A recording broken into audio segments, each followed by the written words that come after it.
નમસ્કાર, હું સુરભી વાલવા. આપ જોઈ રહ્યા છો આરપી ગુજરાત ન્યૂઝ રાજકોટ. જાફરાબાદ દરિયામાં લાપતા ખલાસીને શોધવા મરીન બોટની તાત્કાલિક શોધખોળ શરૂ.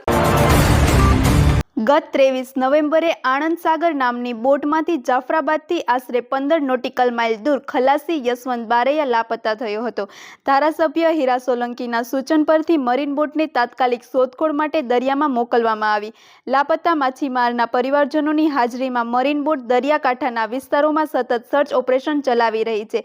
શોધખોળ હાલ પણ સતત ચાલુ છે. વધુ સમાચાર માટે જોડાયેલા રહો આરપી ગુજરાત ન્યૂઝ રાજકોટ.